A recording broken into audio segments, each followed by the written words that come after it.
दोस्तों, आज की कहानी है जेठानी जी कुछ दिनों के लिए सासू माँ को आपके घर ले जाओ। दोस्तों, कहानी शुरू करने से पहले अगर आपने हमारे चैनल को सब्सक्राइब नहीं किया है तो सब्सक्राइब कर लीजिए ताकि आपके पास पहुंचे हर नया वीडियो।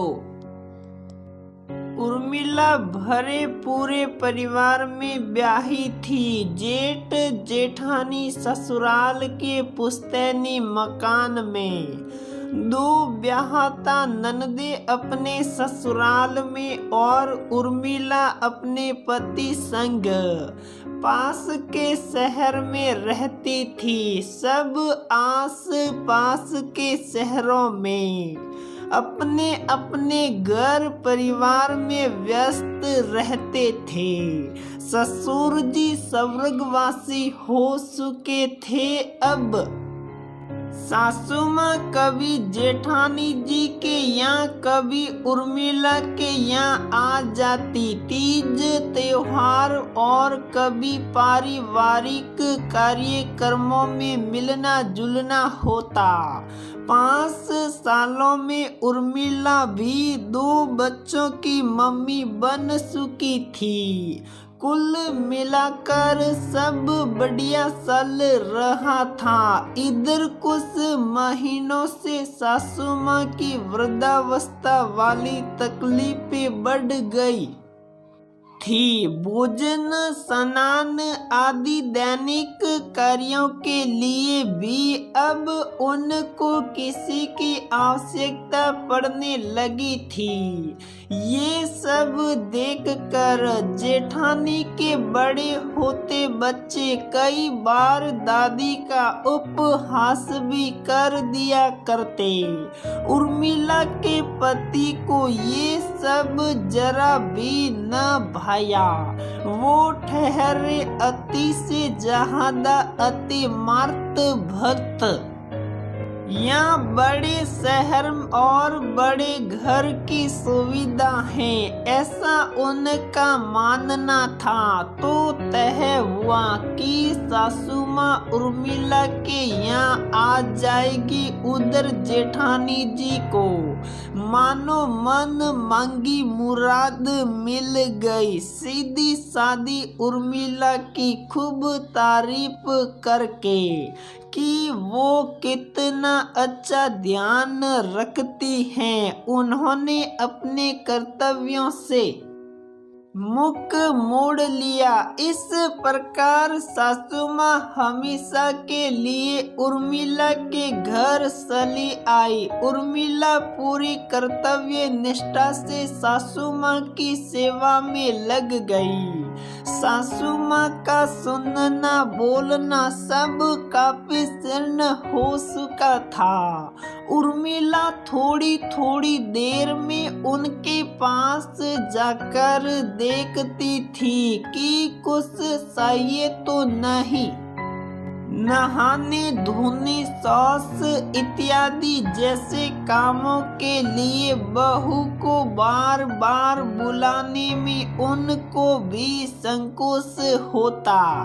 पति देव को फुल टाइम मेड का घर में रहना पसंद नहीं था और सब घरेलू काम काज में मदद करे ऐसी उनकी आदत ही थी। नहीं, वैसे काफी सभी कामों के लिए उर्मिला सहायिकाओं की मदद लेती थी। फिर भी 2 छोटे बच्चों के साथ ये सब कर पाना आसान न था। फिर कहीं दिन भर के लिए बाहर जाना हो या मायके जाना हो तो बहुत सारी व्यवस्था करके निकलना होता। इससे अच्छा तो घर में ही पड़ी रहो। बहुत परेशान और अकेली पड़ गई। थी उर्मिला। वो अवसाद में गिरती जा रही थी। रिश्ते निभाने का बोझ उसे तोड़े दे रहा था। इस बार जेठानी जी उनके घर आकर रही। तब उर्मिला 2 दिनों के लिए मायके जा पाई। मायके में उर्मिला का मुरझाया अस्त व्यस्त चेहरा देखकर मम्मी सब समझ गई। इतने दिनों से फोन पर भी इत्मीनान से उर्मिला और उसकी मम्मी की बातें नहीं हो पाई थी। दिल खोलकर बातें हुई उर्मिला और उसकी मम्मी की। मम्मी की अनुभवी आंखों ने वो देख लिया जो उर्मिला समझ ही नहीं पा रही थी, और तदनुसार उन्होंने उर्मिला को समझाइश दी। इस बार ससुराल आते समय उर्मिला काफी संतुष्ट और आत्मविश्वास से भरी थी। प्लान के अनुसार घर पहुंचते ही उर्मिला ने अपने पति के सामने जेठानी के तारीफों के पुल बांधने शुरू कर दिए कि उन्होंने कितना अच्छा ध्यान रखा सासू माँ का। कुछ दिनों बाद बातों ही बातों में पति देव को ये भी एहसास कराया कि एक ट्रेंड मेडिकल अटेंडेंट का 24 घंटे सासू माँ के साथ रहना कितना जरूरी है। उर्मिला ने ये भी अपने पति को बताया कि सासू माँ अपने पुराने घर को याद करती रहती हैं, और ये बात तो वाकई में सत्य ही थी। बस फिर क्या था, मार्त भक्त पति देव ने अपनी माँ की इच्छा पूरी करने की व्यवस्था कर दी। एक कुशल नर्स दीदी नियुक्त हुई और कार में सावधानी पूर्वक सासू माँ को पुराने घर लाया गया। इस प्रकार जब भी सासू माँ की इच्छा होती वो पृथक घर में रहती, और जब इच्छा होती तो सुव्यवस्थित रूप से शहर आ जाती।